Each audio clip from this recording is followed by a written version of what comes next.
I'm your girl, Miss Sophia, holding it down right here on WERUradio. Home of urban music for the LGBTQI community and me. Between the hours of 2 p.m. and 6 p.m., this is Club Chit Chat. That's right. You know how we do it, honey. We're going to be talking about sports, politics, entertainment, and a little of this and a little of that.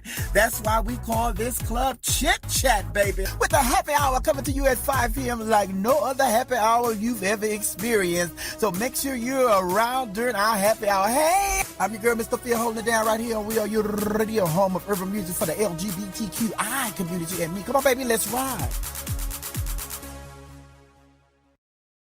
Sophia right here on WERUradio. We are the home of the urban sound of pride, baby. My very special guest is here. My sister, my brother, my whatever, baby, is here, honey. Miss Lawrence from Star. Miss Lawrence, I know Miss Lawrence when I first moved here in Atlanta, and Miss Lawrence was a hairstylist, and then he has blossomed into this singer, this actor, this actress, this ballroom diva. And then Miss Lawrence not only came in here, but Miss Lawrence brought another one of my newfound friends / fans in here.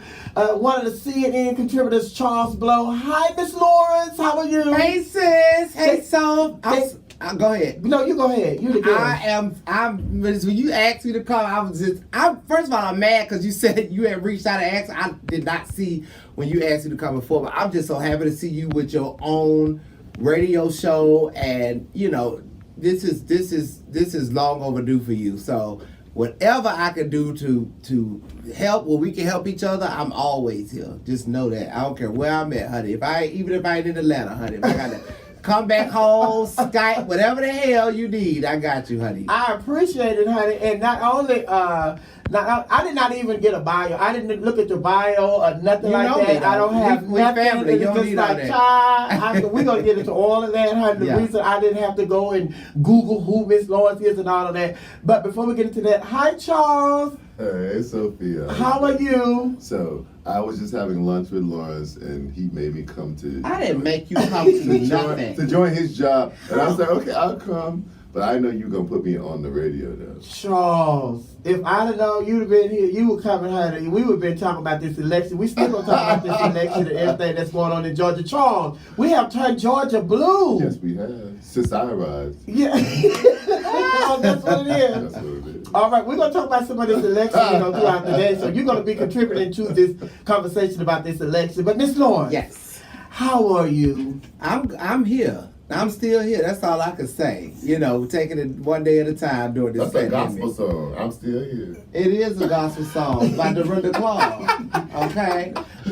Taking it one day at a time. You know what I'm saying? I hear you. Now, we're going to take it back to the beginning. When I first moved here, you were just Lawrence. Yep. And then you started wearing you started bringing having your purses and your heels on. Oh, yeah. You were the very first person to come out with a purse and some heels on and dressed as a boy. And a lip gloss. And everybody used to call you my child. Yeah. They said, that's Miss Sophia. See, Miss Sophia, what you done started. You got these children in here thinking that that's a movement, that's real, and that's all of that. And then you start wearing lipstick.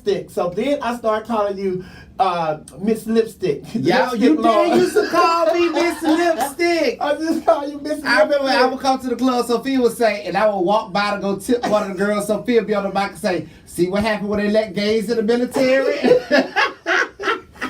So I am so proud of you, all the things that you have done, and you've always, and then once you were a stylist. Yes. You were a stylist first, so tell us how you moved from being a stylist to a singer and an actor.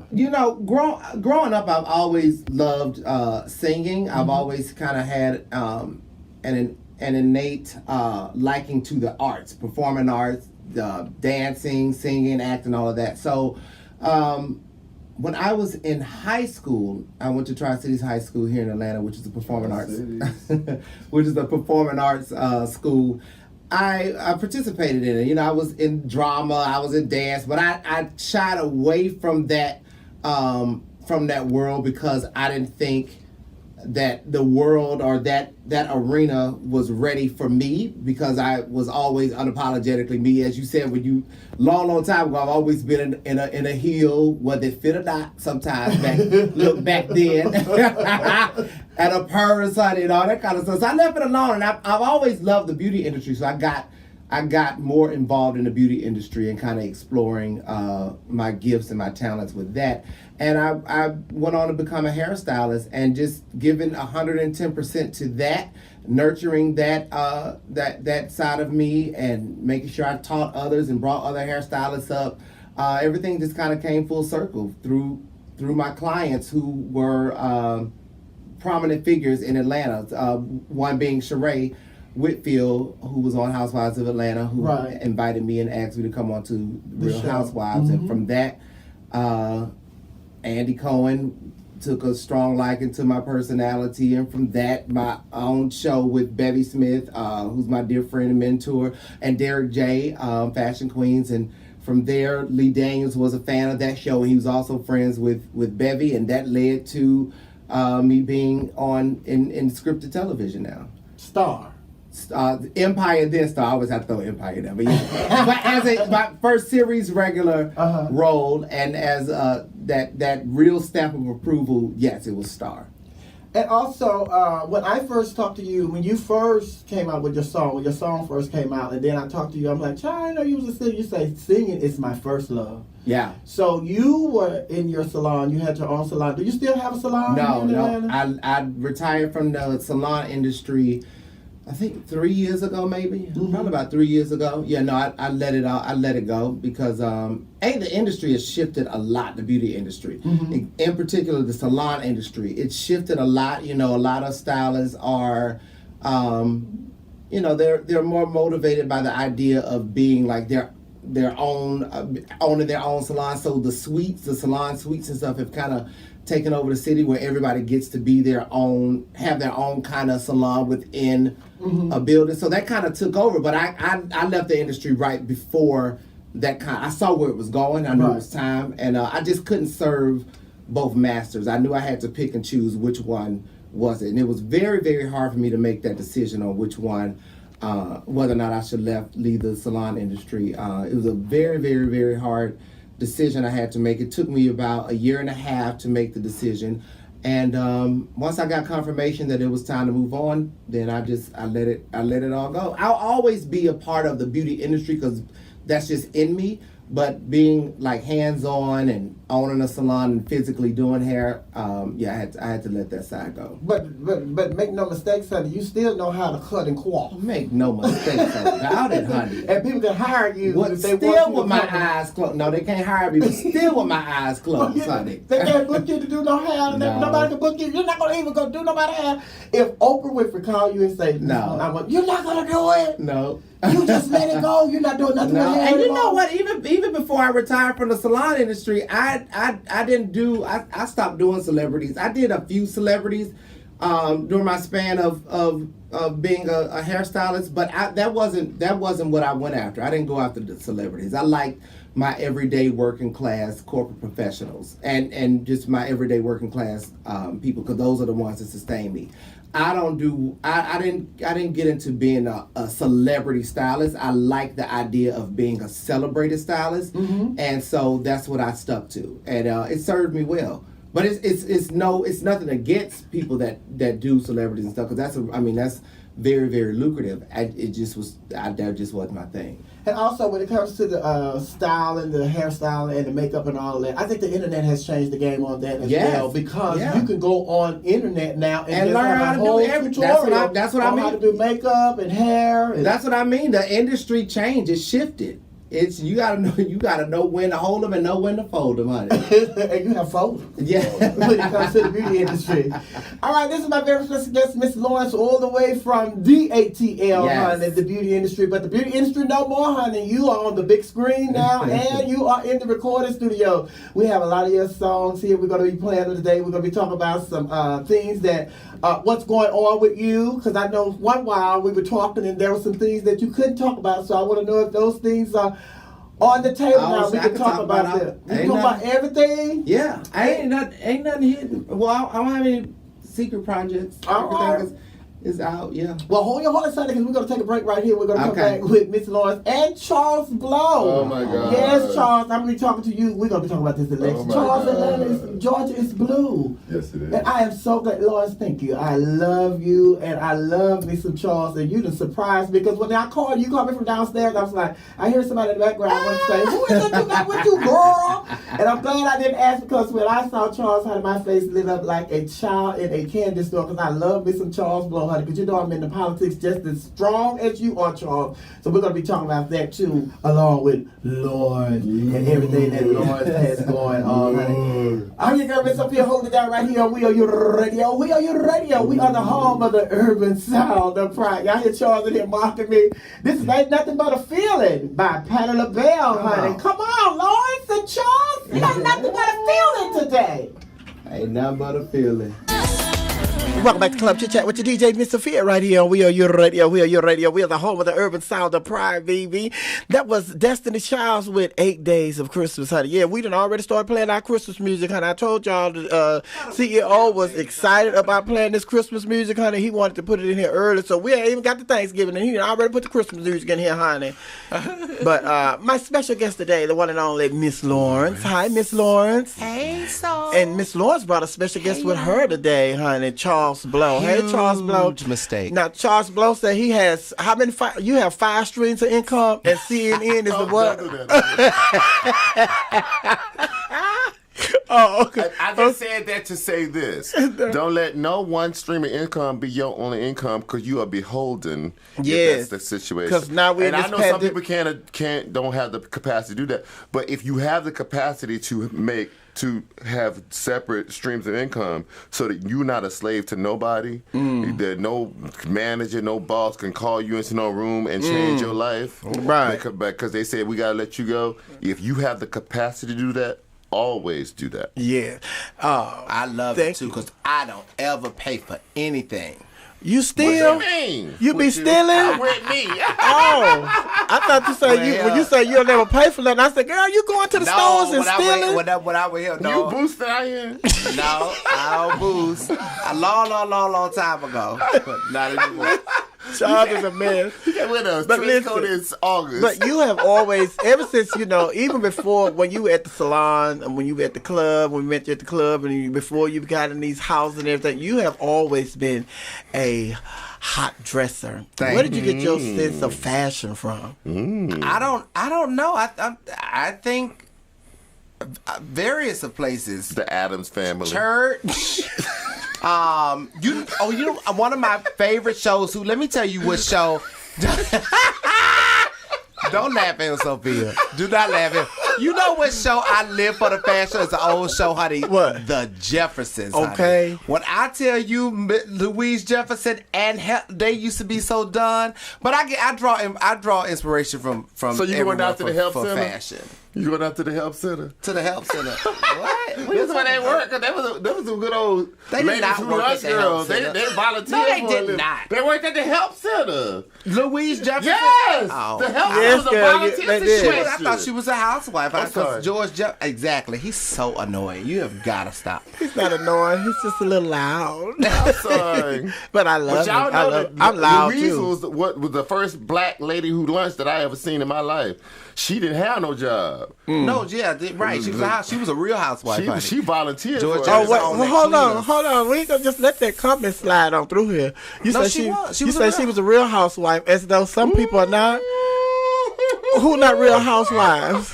All them girls that's divorced and struggling and got babies. Listen, and daddies that I'm ran not. off. Listen, they get their coin. So listen, ain't no hate from me, honey. Ain't Listen, no hate from me. Charles, we live. stop Charles, we live. Housewives is aspirational in those Be titles. quiet. Listen, let me tell you something. But listen, you were on Fashion Queen. Yeah. You, Derek J, and Bev. That opened up a whole nother door. I mean, you all really went That's when he mainstream met with that me show. after he got Should big. you shut up? Okay, go ahead. I'm sorry. He's all right.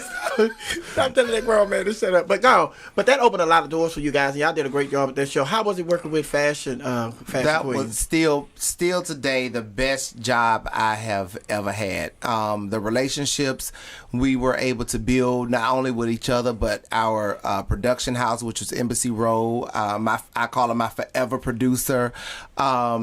Andy Cohen, obviously, Deirdre Connolly, so many people. And had it not been for Fashion Queens, I can't say that I would be doing what I'm doing now. Did you just?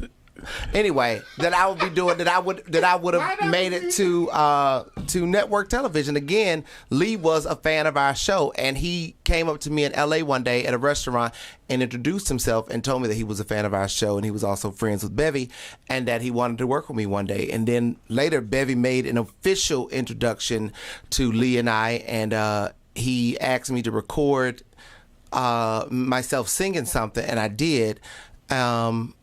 And then that's what landed me to Empire. And because of the response, the overwhelmingly good response to my part on Empire, he wrote my character Miss Bruce for Star. Mm-hmm. And you starred with Queen Latifah. With Queen Latifah, yeah. And I know you had a hand in introducing him to Amaya.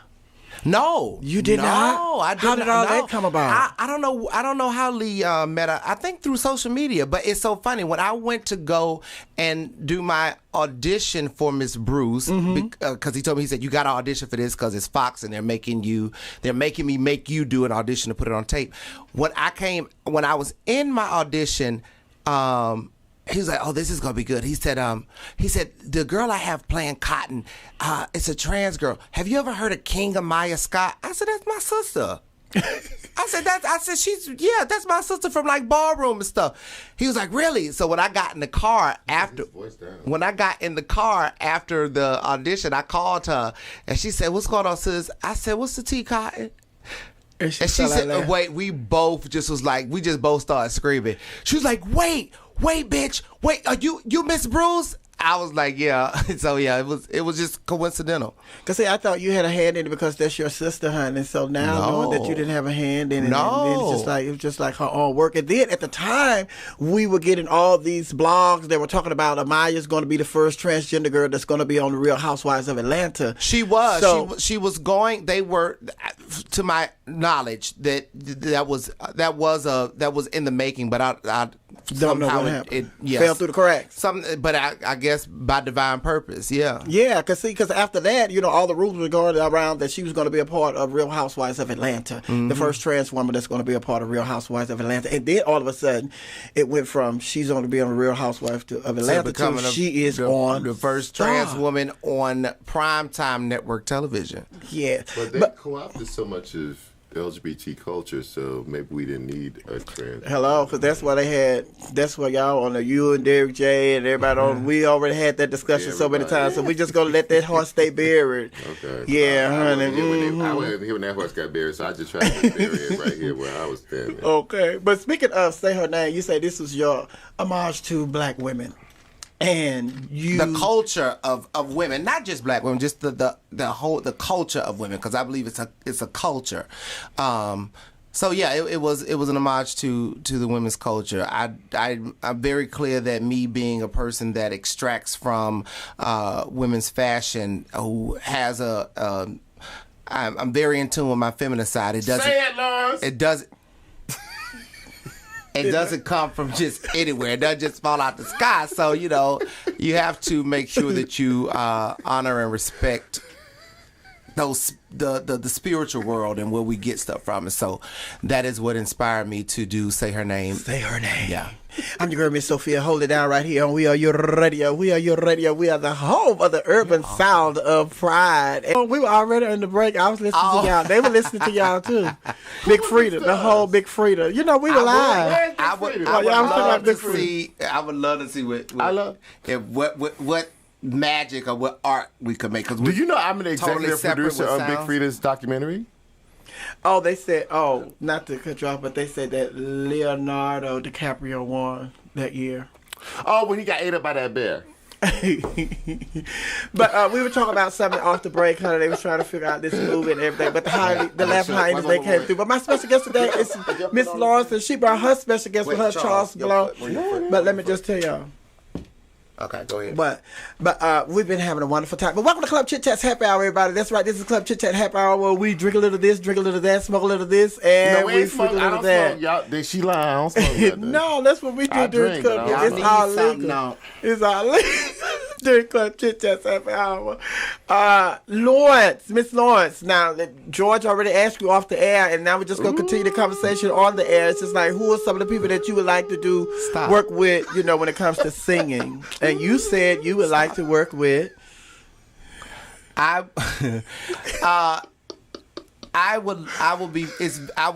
very interested to see what could come of if I were able to work with like someone like Kanye West, because I think he is extremely talented, despite who he is and what his political views are, his religious beliefs and views are. You can't deny someone's talent. I don't think anybody should be stripped away of their talent and celebrated for what their talent is. So to answer that question strictly based on talent and who I would like to work with and see what magic or art could be made, I would love to see what Kanye West would do with me as a producer, and as another artist, I would love to see what possibly me and Big Frida would be able to do, especially for the culture. Okay, now going back to Kanye West, you said that you would love to be able to work with him despite his political views and all that. I didn't say despite. To answer the question, I would love to see what we could come up with, or what he would come up with as a creative person. Right. And that is I'm not thinking about who he is as who he is from his political views. But you said the focus part would be his talent. You just want to focus. You would want to work with him because of his talent, and all the other stuff you don't want to be bothered with because that is not what's important. Well, I mean, who a person is important, but I'm just thinking of who y'all ask who I heard you. But what I'm saying is just like you are able to put aside those differences and to just work with him because of his talent. Right. You're going to work with him because of his talent, and you're going to put aside all of the other stuff, all the personal stuff and stuff like that. So it's just like that is the same argument that we have been having when it comes to the gay celebrities. Why is it that somebody in the heterosexual world can't put aside somebody's personal life and work with them solely based on their talent?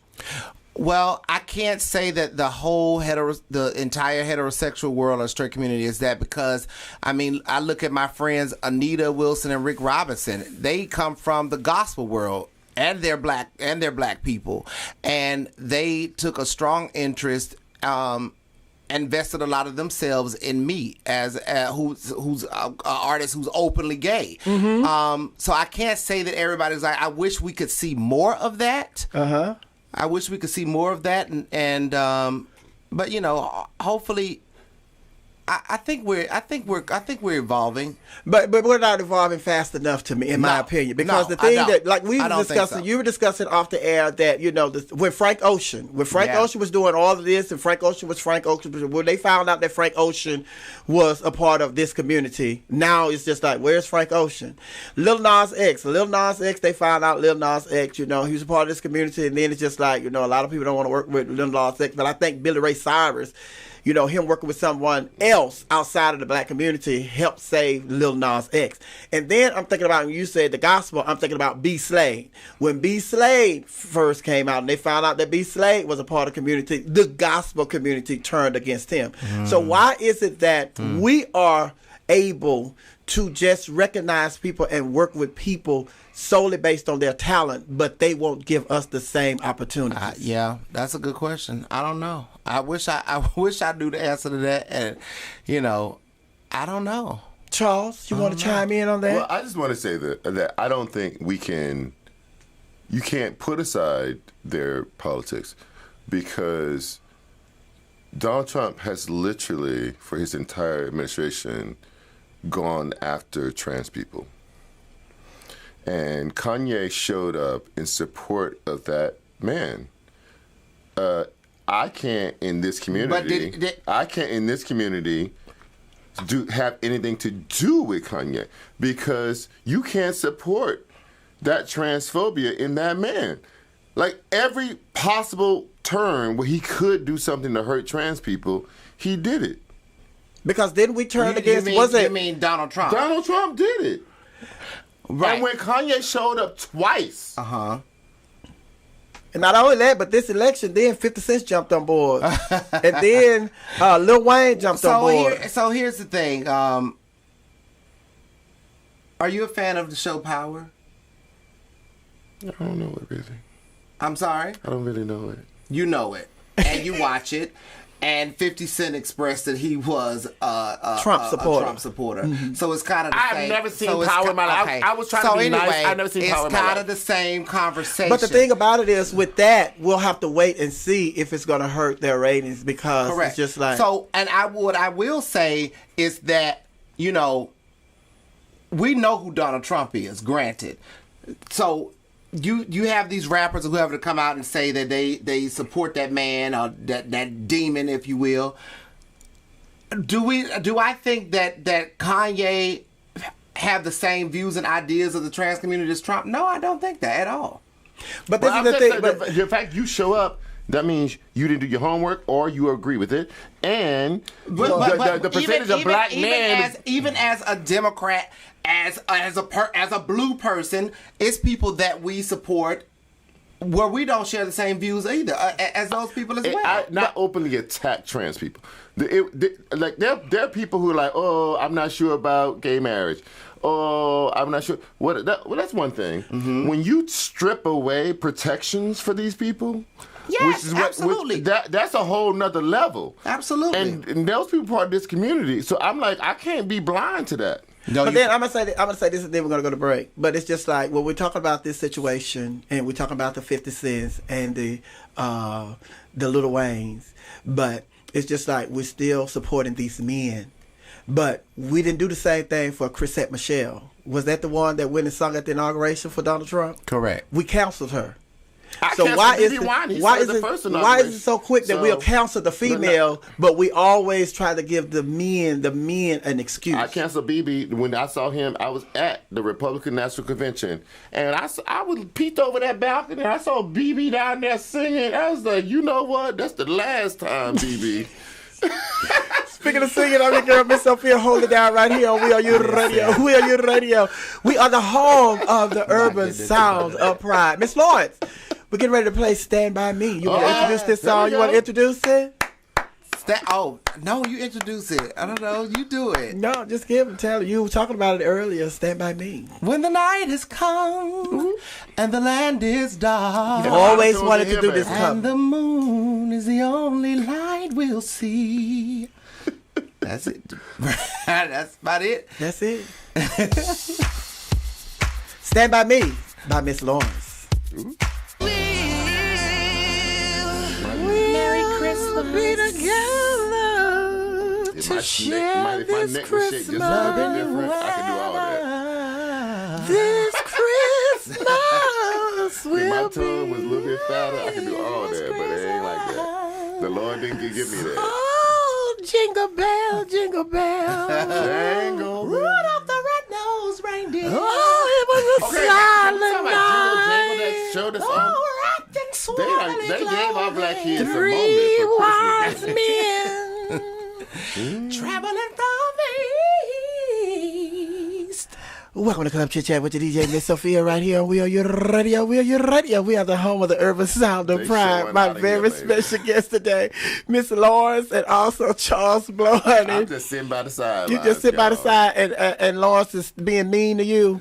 Morris is being mean, and y'all ain't taking up for me. We are taking up. They're laughing hyenas. They're taking up for you. They say, Miss Lawrence, stop. This Christmas. You love that song, This Christmas, honey. I think you want I to used come to up with love a Christmas music. Did you decorate your house in green and red? Nope. I think green and red I'm is not the doing. tackiest I color don't do all that decorating. I don't know how to decorate because who's taking that stuff down? I'm not doing it, honey. Oh, I'm not child. gonna deal with that. Yeah, you're to the point now where you can pay somebody to take it down. You can pay somebody to put it up. Pandemic, honey. I ain't worked since last year sometime. You've been working. You do all sorts of things. Shut up. Yes, the Phoenix Realtor man said Miss Lawrence needs another good role. I love you on Star. Thank you. What's his name? Roll. What? How you spell Phoenix roll? Realtor man. Thank you, How you Phoenix spell Realtor. roll? Shut up, interrupting. R, just about 16 R. And what? We are you.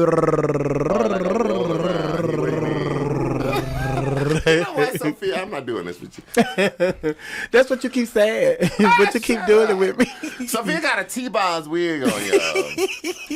It's long. It's long on the sides. Asymmetric. You know, you remember back in the 90s, the girls used to wear two hairstyles at one time, baby. They had one style in the back and one in the front. Look, Lawrence them created all that. Yes. Oh, you did all that? Oh, Yeah, because we were just wearing, we were just wearing curly hair before that. We were just wearing curly hair. Oh, yeah. But you know, I said I was going to get into some more of your business, something that you're involved in, honey, all over the world, and that is you are a Balenciaga. You are part of the house of Balenciaga. You come from the ballroom scene. Yep. So what is that like being from the ballroom scene, and then you are influencing these shows that you are now on? I got introduced to ballroom in, I think that was maybe 2005 or 6 through Raquel Lord Balenciaga, who's the founding mother of my house. And how that happened was I did a hair show for Bronner Brothers in 2005, and I needed Raquel to be a part of my production. And so, you know, Raquel, honey, she get what can she get, honey? So She's very Trump. Right. What's in it for me? Raquel actually became a client of mine, right? Yes. Not very Trump. So Raquel became a client of mine, and I ended up doing her hair late. Well, it was real late one night. She was like, I need you, but I gotta go do this thing late. But she was getting ready for a ball, honey. So I had to do her hair for us. I went with her, and I became so infatuated with it. So then I went to another ball. This was the one where she won $5,000 for face, and we did that one. And then I just surely stayed around, and then I started participating, and I got chopped several times, honey, and I would go out there and try and walk, thought I was walking best dressed, thought I knew what I was doing because I had like a Malolo Blahnik boot on or something, but had no idea that ballroom fashion was completely different from just regular everyday fashion. So I would go out there, honey, and get set up. Raquel was like, yeah, go on and walk, child. I go out there and get chopped, and I just couldn't figure out why. So for the people that don't understand what we're talking about, when you get chopped, that means just like you have been eliminated from the competition. You are eliminated. That means getting chopped is what just happened to Trump. Okay, that's to say it's equivalent. Honey, get out of here, girl. But Trump is one of them girls. She likes to stand at the judge's panel and be giving who chopped me, who chopped me, and why. It's not a chop. But anyway, I kept going and then I started winning. Then I became then Raquel brought me to the house of Balenciaga, and then I started winning and kept winning, and then years later I became one of the regional mothers of what I currently am today, and that's Atlanta Mother Balenciaga. And ballroom, the culture, has influenced a lot of who I am and what I'm able to bring to the screens, to music, because it's an idea that allows you to challenge yourself and always outdo yourself every time you do something new.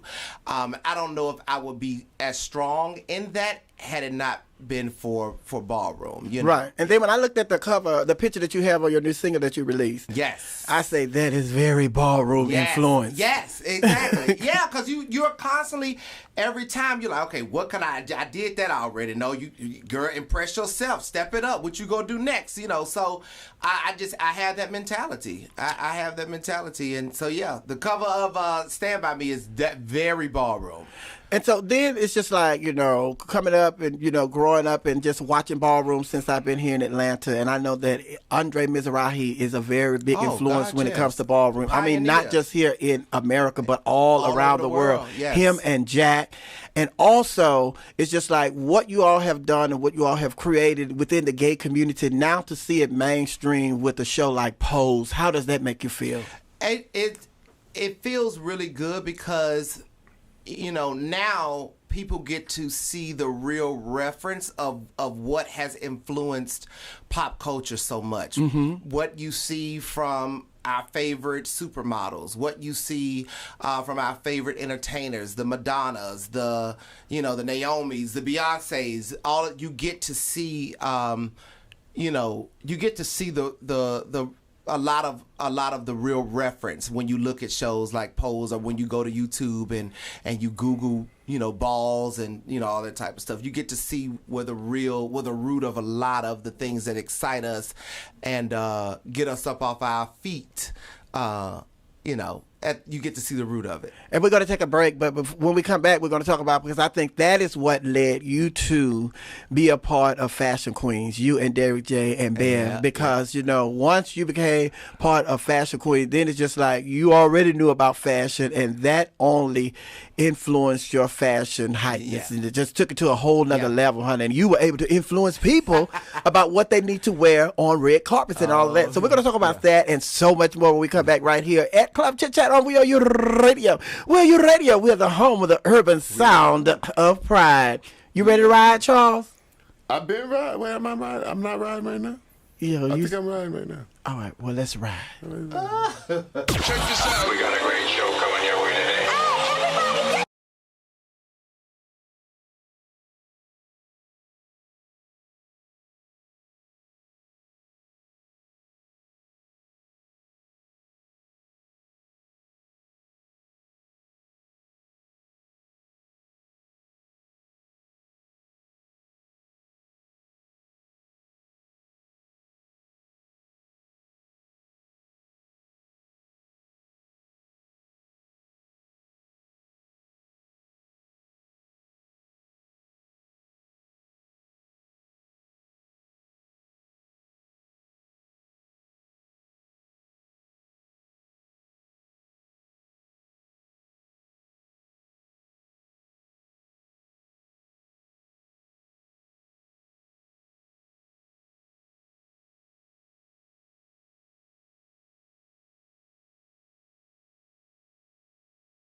Welcome to Club Chit Chat. This is your girl, Miss Sophia, holding it down right here on WERUradio. WERUradio, we are the home of the urban sound of pride. Babe, I don't know what's going on with that track, Miss Lawrence, but it says that we have 15 seconds left. When I started talking earlier, it said we had 45 seconds left. When I counted down to the 10, then it jumped to a minute, and now we're still in this song and nothing is playing. So y'all gonna have to go back and get that track together because y'all messing up my radio time here. But my very special guest today is the one and only Miss Lawrence, all the way from the house of Balenciaga. And also Lawrence has brought in a very special guest, the one and only Charles Blow. He is a contributor to CNN, and he's also an author. He's also a great supporter. He's also one of Lawrence's best friends, and they are in here cutting up and kikiing during this commercial. And if you're not on my YouTube live, you are missing all of the activities going on while we are playing music. But hi, Charles. Hello. How are you? I'm good. How are you? You have a new book that is you just finished, right? I just finished. What's the name of the book? The Devil You Know. The Devil You Know. And when is it going to be released? January 26th. January 26th, The Devil You Know. And what are some of the things that you're talking about in the book? It is basically a persuasive essay. Is trying to convince all black people who migrated north during the Great Migration to move back to the South for political reasons. Okay, and you're a new resident to Atlanta. You Yes, moved I to am. Atlanta from? Brooklyn. Brooklyn. Yes. And what's the difference between Brooklyn and Atlanta? So many differences. But the thing people don't understand about New York is like there's 2 million black people live in New York. That's more than a lot of big cities total. So it's a lot of black people there, but they're only a fourth or so of the population in New York. So Right. you don't always see a lot of black people together when you go out. And the difference here for me is like black culture is central. It is the focal point of a city like Atlanta. So you don't even think about being in black space when you're here because all the spaces are black. So I'm like, it's like coming home. I'm from the South. I'm from Louisiana. So it's like coming home to be in the South. Right. Now, you and Lawrence are best friends. How did you meet Miss Lawrence? Let Lawrence answer that. Go, Lawrence. We met through Bevy Smith. Okay. We met through Bevy Smith at Essence in New Orleans. Oh, that's the tell me, man. Essence, yes. Okay, I didn't know when. I can't remember. Anyway, and Essence Festival in New Orleans. That's where we met. Yeah. And yeah. And y'all been best friends. Then when he I moved here, and he was like, "You got to come meet his place and this place and that place and then whatever."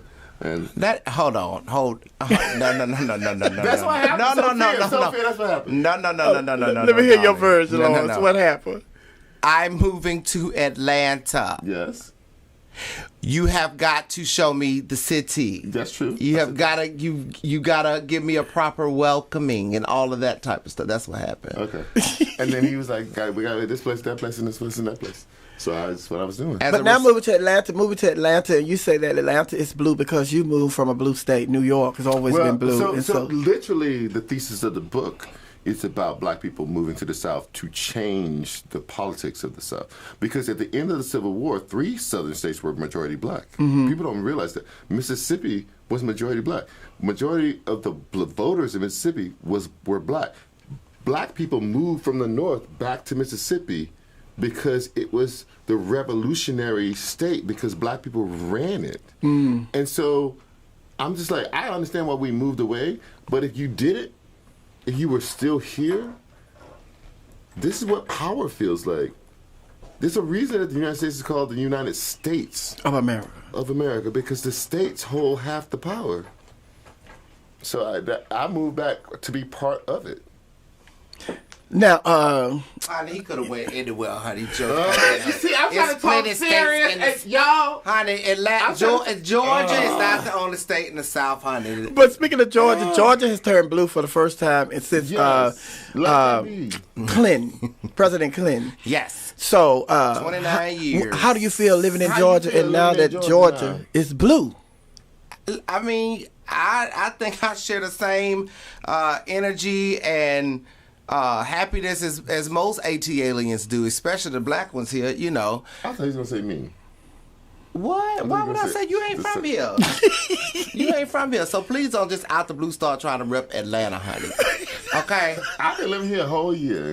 You're not entitled or you don't have the right to rep. Can I use ATL like can I that. use statistics? Now, as a black man, you do have the right to celebrate with us in spirit and in physical. Y'all see how the Lawrence treats fact me? that Y'all see Georgia how Lawrence has treats me? turned blue after 29 years because it was because of the black vote that we did. So right there, you do have every right to I'm celebrate. gonna give y'all one statistic. Okay, Sophia, I'm gonna give you this. So when Clinton did it, it turned Georgia blue in '92. Mm-hmm. Black people were only about a quarter of the population of Georgia. This year, when it turned blue, black people are a third of the population. And the reason it's a third is people like me have moved back to Georgia from the north. You didn't move back. But I mean, never lived here. Yeah, but they moved back from north to south. But listen, let me ask you this. Yes. Are you still a registered voter in New York or Georgia? No, I'm here now, baby. Are you a registered voter here in Georgia? So you voted here in Georgia this time. Okay, Child, now, all the people from up north, they want to come. Now they want to start coming back to the South, Okay, honey. y'all 'cause do hear the how black Lawrence folk talks, in the right? South done did all this So, good hard work Lawrence down here, brought honey. me up to And this now radio y'all show, want to and come he back. wanna Now talk y'all like want to this. come to the South So and I'm- celebrate with the black people. I'm It's a trying- real good time to be black, honey. I'm trying in the South. I'm trying to be nice and like be. And you just trying to be nice But now. listen, 'cause- well, hold on, let me See, see. this how he talk to Let me me. see. He said he's trying to be nice. Let me see if I can pull up this clip. Oh, what you doing, Sophia? What you Exactly. doing? Pull up Exactly. this clip. Hold on, let me What? see. Wait, what's Sophia doing, y'all? Because you said You know, you're trying black to be the nice. black folk down here, especially in Atlanta, honey. You know, we do good things. We do some real good stuff down here. Black people, we turned, we lit. We turned, as we they lit. say. But for 29 now years- now you want to come down here, but for honey. 29 Before years, it you wasn't were turned. in Brooklyn and writing for the New York Times still write and for the New York all Times. of these things and this that, and the third and writing all these books and the author. Now you want to come here so you can have fun. Craig and You know Maddie. what? Craig and T.S. Madison, calm down. Oh, is that what they give? Where's my sister Maddie? I ain't talked to Maddie in so long. But I've never listen. been mad. I want to meet Maddie. You want to be wanna Maddie? meet Madison? I can make that happen. Oh, yeah. Listen, how do y'all feel about, President Joe Biden? He is President-elect Joe Biden and Vice President-elect Kamala Harris, the first African-American woman of color to hold that Indian. position. How do y'all feel about the history that has been made with this election, Lawrence? Well, for me, what I think the thing that I'm most excited about out of the election is the fact that a woman of color, Kamala, was elected as the first vice president. Being as though I have an allegiance to women of color because I feel like that was the first group of people to accept me for who I am, which is one reason why I wrote my song "Say Her Name." It was an homage to women's culture, and so seeing someone like Kamala become vice president, not only that because she's done great work, even as a senator, being unapologetically just strong, but also possessing, being able to hold on to her femininity, which a lot of people are afraid to straddle that line because they feel like they have to pick and choose. And I think she's done a great job at both. It makes me very happy, and it makes the culture of who we are even more. Promising may be the wrong word, but I think our progression, just as a people, I think it's becoming brighter and brighter. Okay, and Charles, and I want to ask you the same question, and I want to add on to that because I know you've been going back and forth with these people on CNN. You've been representing and you've been putting them in their place when they get out of line. And I wish you were there now because the things that are going on right now with this administration not wanting to concede the election and all of that. How do you feel about, the election, the history that we made, and on top of that, the foolishness that's going on in the White House with this administration? Well, in the first instance, the part of it I focus on is the HBCU part of it. That Kamala Harris is a graduate of an HBCU. How? That I live in a city where the mayor is a graduate of an HBCU. I live in a state where the person who helped to turn the state blue is a graduate of an HBCU. That the Biden campaign was helped run by Simone Sanders, who is a graduate of an HBCU. I always want people to remember that it's not always about the resources that the institution has, or the reputation, or the quality of professors. Sometimes it literally is about us supporting us and being in a space where people can see us, absorb us, be around us. We can learn from them. They can learn from us. You know, when I graduated from high school, I had. I'm from Louisiana, and so the premier public college in Louisiana is LSU, and the second tier is Louisiana Tech. I had full scholarships to go to both of those schools. I chose Grambling. Sometimes we have to choose us. It may not be the one with the most. It may not be the one with all the resources. We have to choose us. And the recruiter helped me to see this, because he said, LSU doesn't need you. Louisiana Tech doesn't need you. Grambling needs you. And when I knew immediately, at 18 years old, I knew immediately what he was saying, that they needed me to be in the space. Sometimes we need to be in our own space so that whatever we have to give, somebody else can absorb, and whatever they have to give, we can absorb. And I'm so happy and thrilled that these women, all these black women, have done this and demonstrated to us that we have to sometimes just be in our own space. So what is it that you could say to the Republican Party, if you could talk to the Republican parties, especially the senators and the congressmen that are going along or enabling Trump to carry on the way that he's carrying on, like a 7-year-old child, after this election has been called? History's going to remember you.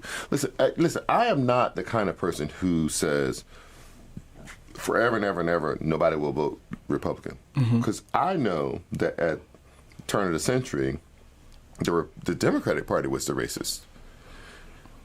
Black people are able to understand the dynamics of a situation and migrate. So we migrated from being all the ones of us who could vote, from being all Republican to now being 90% Democrat, because the Republican Party chose to throw us away. They said we will literally like the people who hate you rather than you. Right. And so I understand that we are flexible enough to understand the dynamics on the ground. I'm just looking at the Republicans saying, the way you're going, it's not going to work. The math doesn't work. The demographics in the future and right now even not going to work. You may be clinging on to the last vestiges of white power, but it can't last, and you know it can't last. Right, and that's what a lot of people are saying, is that the Republicans know that they are no longer the majority. Yes. They know that they are the minority, and that's why they have all of this voter suppression, and they're trying to cheat, and they're trying to find every angle that they could, steal an election, because they know that they are no longer the majority. The only way they can win is to cheat it. But we're going to take a break, and we're going to come back, and we're going to talk about you, Miss Lawrence, being on Fashion Queen. Yeah, let's get back to Miss Lawrence, because I was just trying to drink my pineapple flavored water, and I had to talk politics. But on your girl, Miss Sophia, hold it down right here on WERUradio. WERUradio. We are the home of the urban sound of pride. This song is titled "Let Go." This is the gospel. We're going to do this gospel. What do you know about some gospel? That is Miss Lawrence with Stand By Me, and Miss Lawrence is in the studio today, honey, and we were supposed to be going to some more music, honey, but the CEO told me, he said, come up after this. Go ahead, honey. That's Stand By Me. But they were having a conversation. They were having a conversation in the studio, and the conversation was about, enablers. These Trump enablers. And then Charles is standing on the side that, I cannot work with somebody who is an accomplice to something that I know is wrong. And Miss Lawrence is like, I can, set aside what somebody's doing if I want to work with them, and I want to work with them for their talent. And then George is like, well, yeah, we can separate the two. We can separate, that from this. And then Charles is like, no, we cannot. And one of the examples that they used during the break was George was saying, well, are Maxine Waters DeSantis and, you know, all these congressmen and senators, Democratic congressmen and senators are accomplices because they are a part of something with this White House, and the slaves built the White House. So are they a part of accomplishing these politicians when it comes to this here? And then Charles was like, well, if you could do like Michelle Obama, First Lady Michelle Obama did, you can acknowledge that they built the White House. But when you sit up here and you sit around here and you are supporting white supremacy and all of these hate groups and stuff, no, I cannot work with you. So you all can take on the conversation from there. Let me add to that. I would not work with someone who has blatantly disrespected my community, who I am, and the community that I belong to. Blatantly. That means I wouldn't work with or do anything, artistry related with a Donald Trump. No, I wouldn't. Because he blatantly and verbally have made attacks on my in the community which I belong to. Exactly. I've not seen that art. I've not heard. I could be wrong. That from a Kanye West. Yes, when he was in that White House, baby, he stood up and said, I like this man because he made me feel, I had no father growing up. He made me feel like a man. He made me feel he was a man, and he made me... I've not heard a verbal or seen a physical attack blatantly on the black gay community from a Kanye West. I have not. And if he, I would never say that I would want to work with him. Who's the majority of people who are getting trans people getting killed? I have not heard him verbally or blatantly express hatred or disdain or show an attack verbally or anything on the gay community. But I think what Charles is getting at is, although you haven't heard Kanye West say that, you have seen actions of Donald Trump, who Kanye West supports. And Donald Trump has stacked the Supreme Court, and part of the reason he stacked the Supreme Court is because he wants to roll back gay marriage. Correct. So the here's thing that Charles is saying, Charles is saying is, you cannot detach Kanye West from Donald Trump. If he supports Donald Trump, then he's supporting what Donald Trump is doing. I feel like people can't detach only when it's convenient for them. Because I've seen a lot of people that I absolutely love and admire who also felt like they couldn't detach themselves from certain comedians who have done nothing but slander the gay community and say things like if their child was gay, they would kill them. Okay. But we still support them. But I'm talking about hold on. Getting killed, and I'm saying to you that all we can do to be allies to any community is try our best to be in their shoes. I'm not trans. All I can do is try. I'm not either. All I can do is try to be in their shoes. And when I see you talking about how you don't feel safe just getting home, or you might hook up with somebody and you don't know if that person is going to let you live to tell about it or whatever. So that means that everything that's in the air that is putting you in danger is a problem for me because it's a problem for you. Absolutely. It's a problem for you. Absolutely. And so anybody who participates in that, you automatically X'd off to me. Okay. You automatically X'd off to me. So when I look at people like a Nigel Shelby, who was 12 years old, who committed suicide because he could not cope with the idea that there was this world that was against him for being gay. And then I look at tweets and I look at these antithetical ideas against the gay community from different celebrities and you name it, and we don't chop them, or we don't tell our brothers and sisters, oh, you shouldn't support them, you shouldn't even use this. No, we don't. I do. I'm not talking about you. We're not talking about you. I'm just saying in general. So when I say that I would work with a Kanye because if he supports Donald Trump, which I think is stupid, but that's him.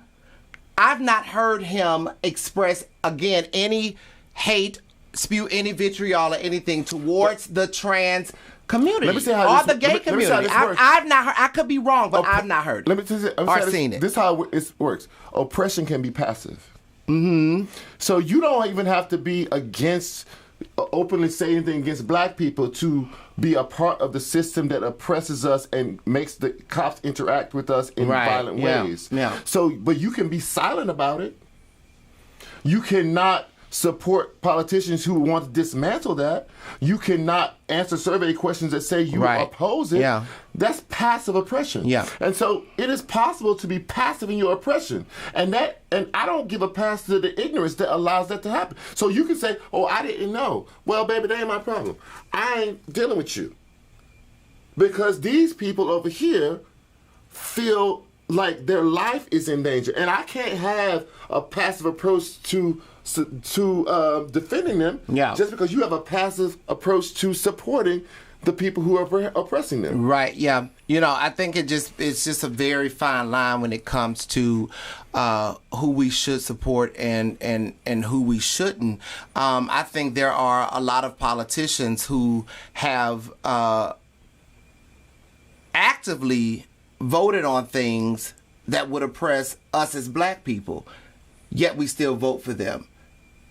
Yet we still support them 100%. So I think that is a never-ending conversation. I think it's a never-ending struggle that we will have. You know what I'm saying? I think when it comes to these conversations, I think the black gay community is becoming more like the black community and the Democratic Party. We are so quick to be the bigger person in situations. When are we going to just hold our ground and wait for them to become the bigger person? Because what's going on right now in D.C. with Trump not conceding and the Republican Party is not standing up to him saying, listen, you need to be the bigger person and suck it up like Barack Obama them did, 4 years ago when they thought Hillary Clinton was going to win. You need to suck it up, be the bigger person, and come on out here and concede so we can move forward in this country. Why is it that the black gay community has to be the bigger person when, we are just like everybody else? We want to be supported, we want to be loved, and we want to be protected just like everybody else. Why do we always have to be the bigger person? Yeah. I don't know. Well, I ain't trying to do that. So we know you're not trying to do it. But we're just tired of it. We're just tired of it. And then it's just like we said, honey, it's just like politics, religion, money, and race. These are 4 things that will stir up a conversation, and you'll get a lot of different views. But these are the 4 things that people try to stray away from having the conversations about. Oh yeah. But how are we going to grow as a person, as a people, as a country? You gotta get uncomfortable. Yes. Or can we turn that glove inside out and say you have to get comfortable? Yeah. You have to get comfortable. No, the conversations are uncomfortable. You have to have uncomfortable conversations. I'm not trying to have no conversation. We had this conversation over lunch. You having a conversation right now. Yeah, I'm not trying to have no conversation trying to drag nobody out. I ain't trying to drag nobody out.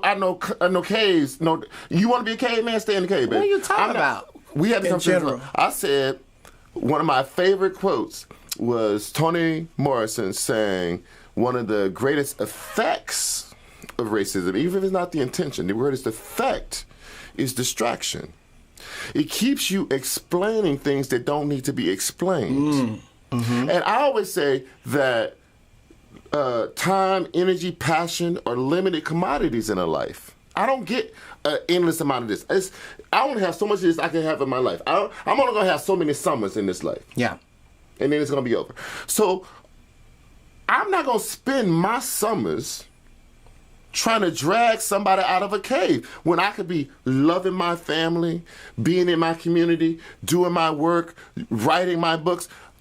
I look at people in history like Frederick Douglass, one of the most brilliant people ever in America and probably the world. Don't say you met, because then I'm going to be like, oh, No, you but I always think like, he spent his whole life fighting this issue.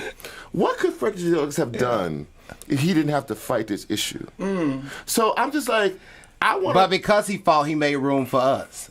Yes, but I'm just saying. So I think once you acknowledge and understand that we are here on assignment and that none of this is really about us and it's about those that are coming behind us. My assignment is not trying to seduce the oppressor into not loving me, baby. Mine is to make sure that we do the work for those that are coming behind us. That's what I think about this. Did you hear what he said? Say that again, Charles. I'm not listening to Charles. Charles is wanting to become combative and crazy. No, it's not. My assignment is not to seduce the oppressor into loving me.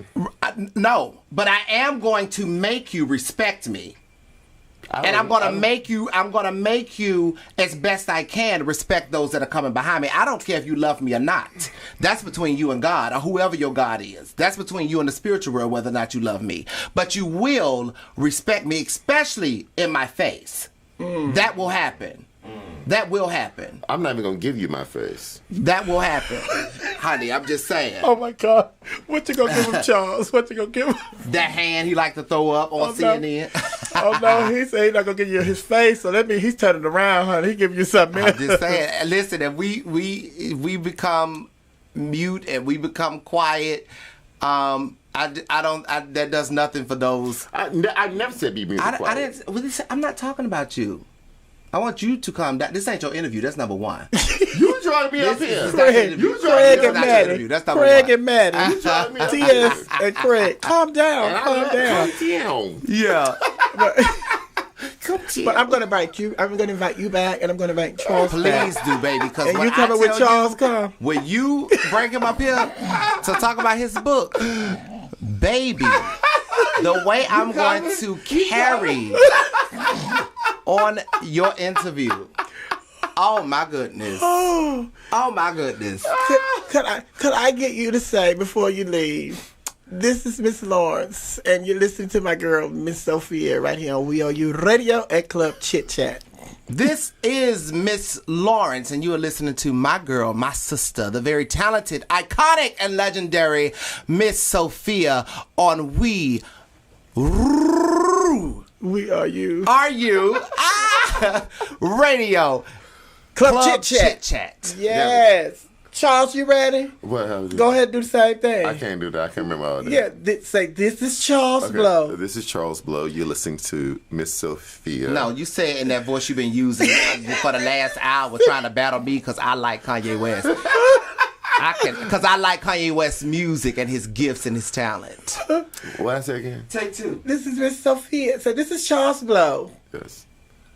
Now you're listening to my girl, Miss Sophia, on WERUradio, the home of Club Chit Chat. This is Charles Blow. You're listening to my girl, Miss Sophia, on WERUradio, Club Chit Chat. The home of Club Chit Chat. The home of Club Chit Chat. And the Laughing Hyenas. And the laughing. How much I gotta say, Sophia? Say, and the Laughing Hyenas. And the laughing hyena. You cut this. And I love you, President. No, not that. Come on, I love you, President of the Laughing Hyenas. Oh, and Miss Sophia is the president of the. No, Laughing. I love the President of the Laughing Hyenas. Who? That's the president over there? No, I'm gonna tell you once you say that line. I'm not gonna say it. What is it gonna mean? No, it's just the President of the Laughing Hyenas. And the president of the Laughing Hyenas. The Diamond Club members. You do it too much. Sophia Say the Diamond Club members. Come on, Charles, you almost finished. I know I am finished. That's what you gotta twist it. Y'all see, Charles is a mess, honey. I was trying to get him to say the president's name. He won't say the president's name, honey. You won't say oh. But you all have been wonderful. I have enjoyed you all, honey. We talked about everything but sports. Why are you embarrassed, honey? He embarrassed you. No, I love Charles, honey. I love y'all. Y'all did a great job. The Laughing Hyenas, they loved y'all. I'm telling y'all, this is a hot show, honey. Guys. Because we talked about some of everything. Tell people how they can keep in contact with you, Miss Lawrence. My social media, Miss Lawrence, MISS Lawrence. And I all platforms I'm the same name, Charles M as in Michael Blow. All right. Any departing words? No, that's it. I'm happy that I got to sit down with you, Miss Sophia. I'm happy. But this one, I'm carefree. And I'm gay. Yes. I was born this way. I'm happy. You don't know that song, do you? I'm carefree. You just made that and up? I'm gay. No, I was honey, born that's this way. Carl Bean. Carl Bean. That was around when you was just a little. From a little bitty boy. Oh, see this one right here is gonna make me come across these ring lights, baby. Jasmine Nicole Richardson say, "Hey, Charles Blow." Hey, Jasmine Nicole Richardson. That's the president of the Diamond Club, had laughing hyenas. Oh, hey, President. Oh, but you all have been wonderful. I've enjoyed you guys, and if you ever need anything, make sure you let us know, honey. We'll be right there, honey. Miss Lawrence, I'm so proud of you. Everything Thank that you you, have son. done. I'm so proud, Oh, Lawrence. but we haven't talked about you have a new project yes, coming out. guys, What's the new project? February. This coming February 2021, February the 12th to be exact. The United States versus Billie Holiday, directed by Lee Daniels, movie starring Andra Day. I am also supporting, I guess, co-starring in. I don't know. But yeah, that's my latest project that is done, and it'll be out in February. It just got announced last week, I think that was. Yes. So be on the lookout for that. February 2021. What's the name of the movie again? The United States, or the U.S. versus Billie Holiday. Okay. And there's a rumor been floating around that you're going to play an iconic figure in the community. Is that? Were you able to talk about that? Can you confirm or deny anything about that? No, I can't confirm that.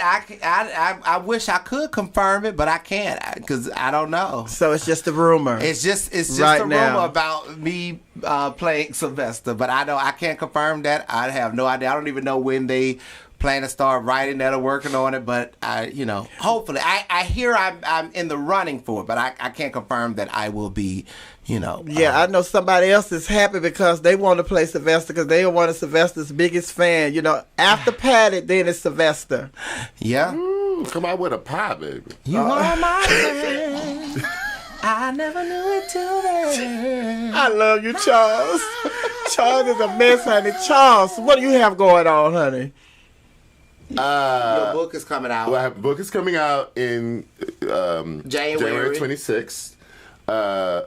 There's an opera based on my life and my memoir that comes out. The Met will premiere it. What? The end of 2021.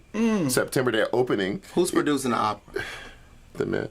Let me go see if they said And anything it is the about first trans opera in the history of the Met, which is the largest opera company in America, by a black composer. Oh. And it is only the second opera that has an all-black cast, which Porgy and Bess was the first opera with an all-black cast. So it is history. But we waiting on that book to come out, The Devil You Know. The devil you know, baby. January You can 5th. pre-order now You can pre-order now? on Amazon. Yeah. All right, but I love you guys. God bless you, and thank you for coming out today to I Club love you Chit so. Chat and hanging out with me. Lawrence is mad at me because I can't to his interview, I'm but not he mad. brought me to the interview. No, he wanted to come. He brought me. wanted to come. Well, both of y'all are coming back, honey. Yes. This Oh, is your I'm world's coming. home.